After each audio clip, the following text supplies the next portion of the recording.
Today we're going to take a quick look at VFV, the Vanguard S&P 500 Index ETF in Canadian dollars. Now quickly I will mention that I just switched a lot of my portfolio over to this. It's been in my mind for a while and I've finally done it. Now I'm going to talk about the reasons I did that in another video, but today we're just going to take a quick look at VFV. It currently has about a 1% yield, 1.08%, but if you're buying this ETF, you're not really doing it for the income. It does happen to pay quarterly, and the MER and the management fee are so low, 0.08 and 0.09. That's why this ETF is so popular. That's why people really like it. We'll take a quick look at holdings in a second, but if we take a look on the screen here, if you had invested $10,000 5 years ago exactly, you would currently have just over $20,000 today. So that is a doubling and then some. So as you can see, this ETF has provided ample gains and returns for anyone who's invested in it.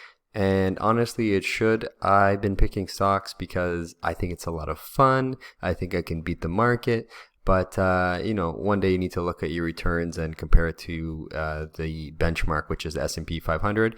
And, you know, when you're comparing your gains to something like this, it's really tough to beat.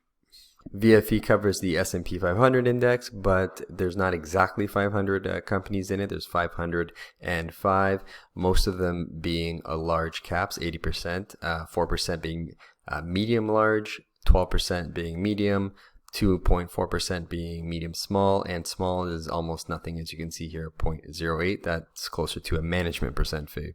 Now 100% of this ETF is invested in American companies, and that is one of the reasons I like it, because where I live in Canada, our companies aren't growth machines like the ones in America. So you're getting the best of the most capitalist country in the world, and I think that is a positive. Let's take a look at the sector breakdown. Almost 30% is in IT. That's what you want. You want those high-flying tech stocks.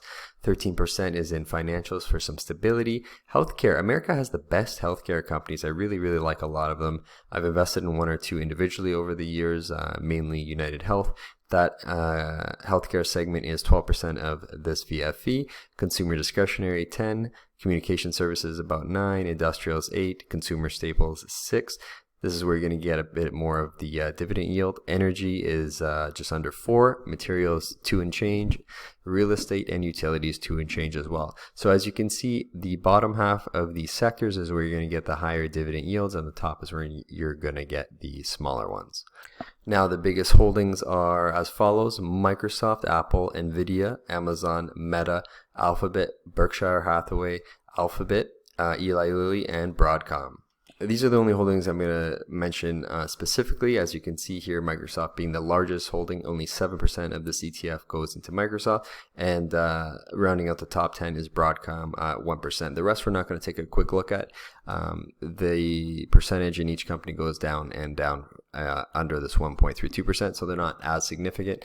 But if you take a look at this top 10 here and you like what you see, I mean, as we saw earlier, the results speak for themselves. This is a great ETF, a great way to get exposure to the best market in the world. There you have it, guys. I hope you liked the quick look at VFV, something that I'm currently investing in.